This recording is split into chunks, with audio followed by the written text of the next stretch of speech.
Cam4.fr, le plus grand site de webcam live réservé aux adultes. Brigitte Lahaie, Sud Radio, le Love Conseil. Eh bien, Yves Psati, je vais parler de la jalousie. La jalousie qui parfois peut être un aphrodisiaque, mais c'est à manier avec beaucoup de précautions parce que ça peut aussi provoquer beaucoup de panne de libido. On l'a vu d'ailleurs avec le témoignage de Natacha en tout début d'émission. Alors la jalousie, c'est assez humain. Hein. D'ailleurs, même les animaux, on voit parfois dans nos animaux familiers, on voit parfois des scènes de jalousie. Et je dirais qu'elle est vivante, la jalousie. Je pense que ça répond à quelque chose d'assez normal. On aime bien être le préféré de quelqu'un. La jalousie, en fait, elle répond à 3 critères principaux. Et pour que vous puissiez voir clair en vous et en votre partenaire, si vous avez par exemple des difficultés et des problèmes de jalousie entre vous, eh bien c'est peut-être intéressant de comprendre tout ça parce que ça facilitera déjà bien les choses. Tout d'abord, la jalousie, elle est plutôt liée à la possession qu'à l'amour. Et c'est l'amour de soi qui peut nous permettre de nous éloigner un petit peu de ce besoin de posséder le partenaire.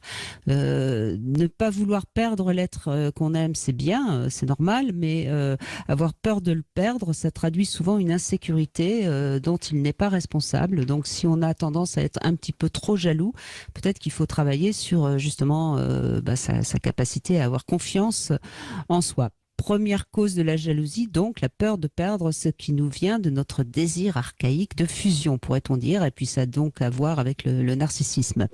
L'autre, c'est un peu nous, de là à croire qu'il est un peu à nous. Il n'y a pas toujours beaucoup de différence. Alors la deuxième piste, c'est la projection. On a envie d'aller voir ailleurs et puis inconsciemment on ne sait pas qu'on a envie d'aller voir ailleurs et on projette ça sur notre partenaire. On a l'impression qu'il a envie d'aller voir ailleurs et donc on est jaloux. Et la troisième piste qui est assez difficile aussi à réaliser, qui est une piste souvent beaucoup développée par les psychanalystes, ce serait ce désir homosexuel. On fantasme de voir notre partenaire si on est un homme avec un autre homme.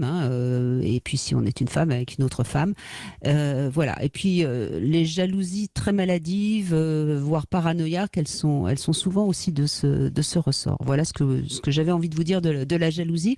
Yves Psati, je vous laisse la parole. Vous êtes peut-être pas tout à fait d'accord avec ça. Je sais que vous êtes un peu moins psy que moi. Mais non, vous avez tout à fait raison. Donc, en amont de la jalousie, il y a la peur de l'abandon, et en amont de la peur de l'abandon, il y a un problème d'estime de soi, de confiance en soi.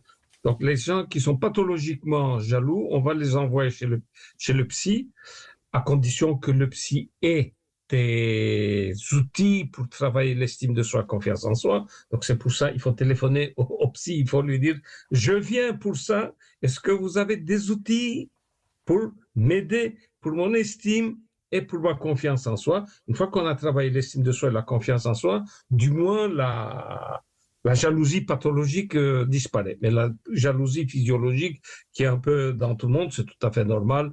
Et comme vous dites, ça peut aussi des fois booster un peu la libido.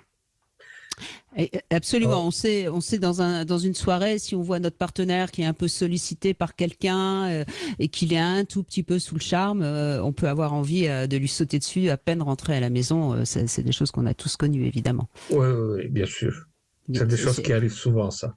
Et c'est très bien d'ailleurs, à condition évidemment que ça n'aille pas plus loin